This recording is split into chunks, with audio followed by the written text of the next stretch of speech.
Hello guys! Welcome ulit! So, ang topic natin ngayon is all about hybrid dwarf hamsters. So, before we start, if first time niyo manood nating channel, please don't forget to subscribe. And after this video, pag nagustuhan niyo yung video natin, please hit the like button. And if meron kayong mga questions regarding sa ating discussion today, pwede niyo din i-comment yan sa comment section. And tatry ko kayong sagutin sa comment section. And also, as usual, meron tayong ipapakita na code para sa ating Little Ham Supplies. So, kung nakita niyo yung code, pwede niyo gamitin yon para makakuha ng discount sa ating Shopee account sa Little Ham Supplies. So, i-check nyo lang yan. Meron tayong mga products ng hamsters na pwede nyong bilhin and pag may mga kailangan kayo. First question, ano bang ibig sabihin ng hybrid? Ang ibig sabihin ng hybrid is two different species ng animals na pinagsasama at pinagbibreed at yung offspring nila, yun yung nagiging hybrid. So, isa sa mga example na tinatawag nating hybrid ay ang horse at saka ang donkey. So, pag pinagbreed natin yon, ang nagkakaroon sila ng panibagong species na tinatawag na mule. So, iba po ang breed at saka ang species. Ang breeds po, ano po yan? Ito po yung mga, for example, mga pusa. Different types of breed ng pusa. Meron tayong Siamese, meron din tayong mga Persian. So, lahat yan, same sila ng mga breeds. Kaya pwede sila ipag-breed. Pero ang species po, different, magkaibang animals po sila or magkaiba po yung mga chromosomes nila. So, for example, ang aso at saka ang pusa, dalawang magkaibang species sila.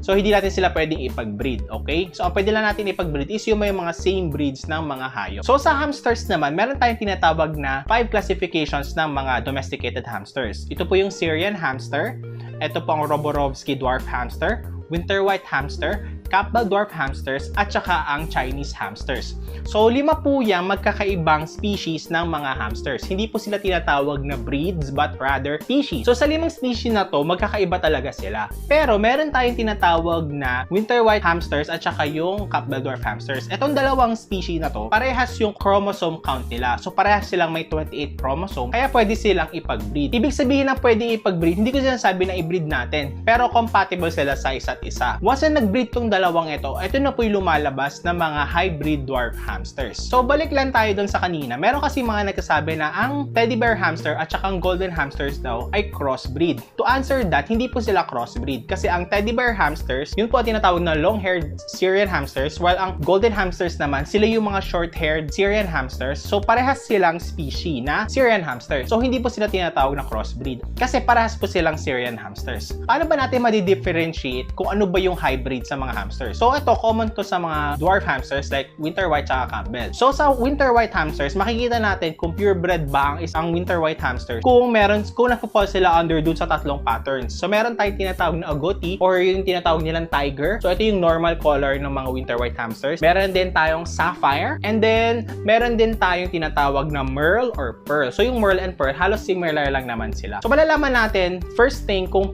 purebred yung winter white natin is if nagpo-fall sila under these type of colors. Okay. So, yun yung number 1 clue natin. Pangalawa, i-check naman natin kung nagpo-fall under ba siya sa ibang color patterns na mga Campbell dwarf hamsters. Actually, maraming color pattern ang Campbell dwarf hamsters. Medyo mahirap siya i-enumerate. So, malalaman na natin yung color nila based lang dun sa tatlong common colors na mga winter white. Kung hindi siya ganun, automatic, possible na Campbell dwarf hamster siya or possible na hybrid hamster siya. So, ano pa yung isang way para malaman natin na purebred ang isang Campbell dwarf hamster or isang winter white hamsters? Meron tayong tinatawag sa hamster na pedigree. Ano po ba yung pedigree? Yung pedigree po, ito po yung parang nilolocate natin or na-identify natin yung mga ancestors nung isang hamster.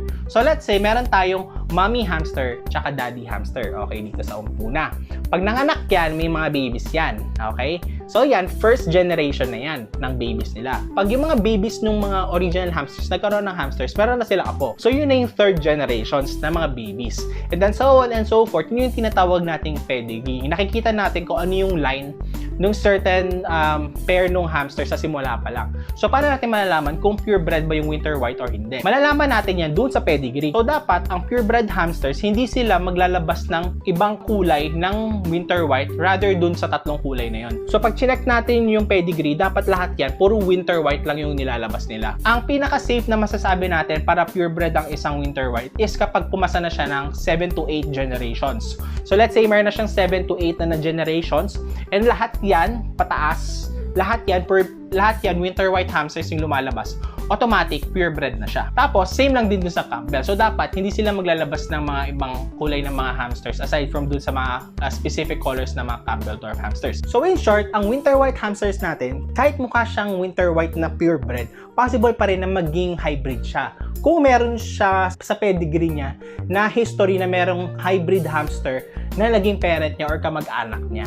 Another thing is, malalaman natin actually, may specific distinction or itsura yung mga winter white hamsters na pag tinignan natin, same yung figure ng mukha nila and body nila, pero iba na yung kulay nila. Yung pinaka-common na nakikita kong examples ng mga hybrid na winter white is yung mga pudding. Ito yung parang color yellow, tas red yung mata nila. Meron din tayong mga tinatawag na violet na pattern, and marami pang iba. So automatic, since hindi sila nagpo-fall under dun sa tatlong original colors, automatic hybrid na sila kaagad. Ano naman yung mga negative effects pag nagkakaroon tayo ng mga hybrid hamsters? Ang winter white po at saka ang Campbell dwarf hamsters, generally, umaabot sila ng 1.5 to 2 years on an average. So yun yung lifespan nila.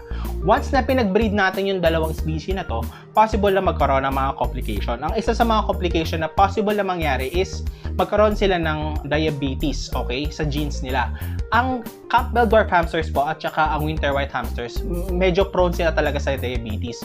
So once na pinagsama natin yung dalawang common na bad gene na yan, possible and malaki yung chance na magkaroon din ng diabetes yung hamsters. Another thing is, possible sila na magkaroon ng problema sa panganganak. So let's say, kasi may slight difference po ang body structure ng Campbell dwarf hamsters at saka ng winter white. So let's say yung Campbell dwarf hamsters, mas maliit sila.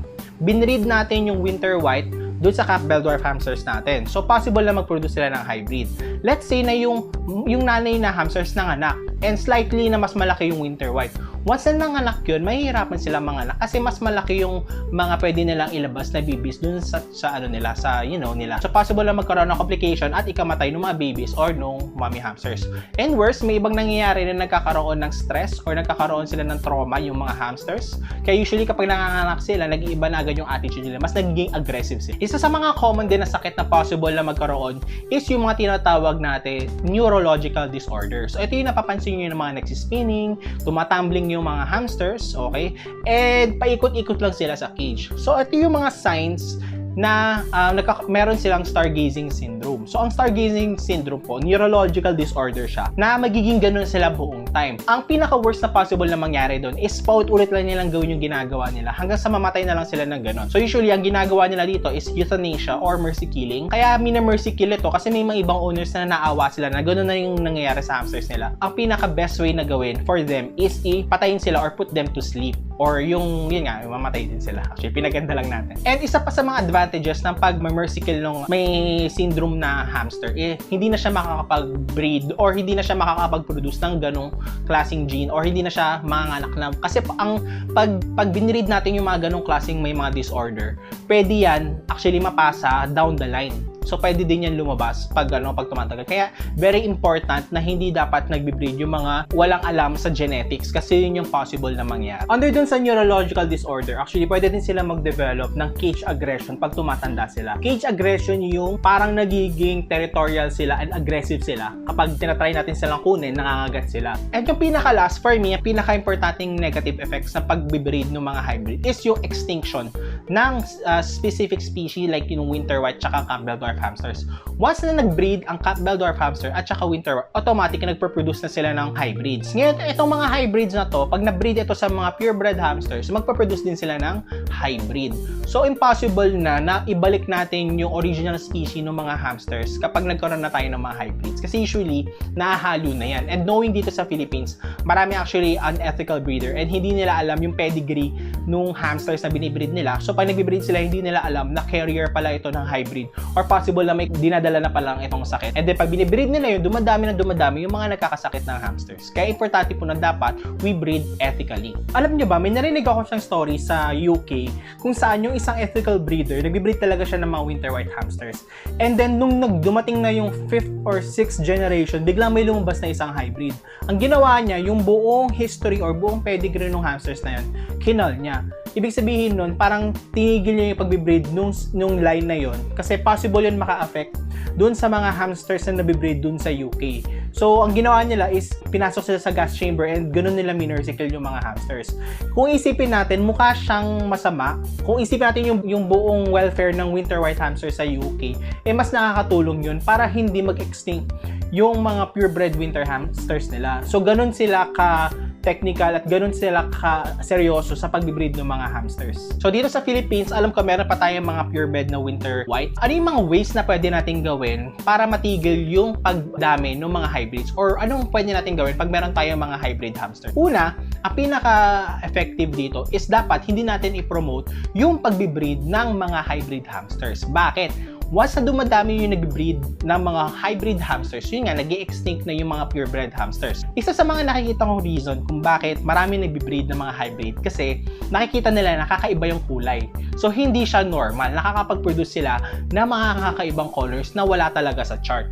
Pero, ang kapalit naman nun is extinction or yung pag-produce ng mga sakit ng mga hamsters. Ang mga hybrids po, usually, tumatagal lang sila ng 1 year to 1.5 years, okay, at most. Or may iba, nakakalagpas. Pero on an average, yun lang yung lifespan nila. So, para i-breed sila, hindi naman nila kino-consider yung welfare talaga ng hamsters na humaba yung buhay nila. But rather, nagbe-breed lang tong mga to para makapag-produce ng mga rare colors na pwede nilang ibenta ng mas mahal. So, isang way na pwede natin gawin is wag natin isupport yung mga unethical breeders na nagbebenta ng mga hybrid hamsters. Next naman, what if nakapag-adopt tayo ng mga hybrid hamsters? Ang next natin na gagawin para hindi siya lumala is wag natin i-breed yung mga hybrid hamsters para hindi dumami yung mga hybrid sa community natin or sa market natin. And that way, mas magiging less yung chance na or mag-slow down yung pagdami ng mga pag-breed ng mga hybrid hamsters. Sa proper care naman, actually, in general, marami din talagang hamsters na nakikita nyo diabetic or sila yung mga obese. So, sa mga ganitong klase, dapat less sugar lang yung binibigay natin and more on protein and fat yung binibigay natin sa diet nila. Another way naman is, imbes na bumili tayo ng mga hamsters na mga hybrids, pwede tayo mag-adapt sa Hamdoption. Ang Hamdoption po, free po yung adoption namin for as long as meron kayong mga requirements na pwedeng ipakita sa amin to show na kaya nyo alagaan yung mga hamsters natin. And kung interested kayo mag-adopt, pwede nyo i-message yung Hamdoption sa Facebook or sa Instagram. Okay? Nga pala, gusto ko lang kayo invite mag-subscribe at manood dun sa video ng aking friend. So, i-search nyo sa YouTube, Crediboy TV. Ilalagay ko yung link sa baba and pwede nyo na i-check yung kanyang YouTube video and nakakatuwa yung mga videos niya. So, kung gusto niya mga good vibes, i-check nyo yung mga videos niya. So, yung sana nag-enjoy kayo sa ating video and marami kayong natutunan. Again, if may questions kayo, comment nyo lang sa baba. And yun lang, if meron din kayo mga next video na gusto nating i-discuss sa ating channel, pwede kayo mag-comment down dyan sa comment section. Or kung meron kayong mga questions, pwede nyo ako i-direct message sa Facebook sa The Hamster Guy. And dun sa mga taong first time pa lang na mag-alaga ng hamsters, we highly encourage you to join our community, Philippine Hamster Keepers. Wala po kaming Facebook group, pero meron kaming Facebook chat. So kung interested kayo sumali, i-message nyo lang kami sa Facebook, Philippine Hamster Keepers. Or kung gusto nyo makakuha ng mga information about proper hamster keeping, pwede nyo din i-check yung aming website sa www.philippinehamsterkeepers.com. Okay? So, yun. Marami tayong informations dyan na magagamit nyo para sa pag-aalaga ng hamsters niya. Okay? So, yun lang. Maraming salamat sa panonood. Ingat!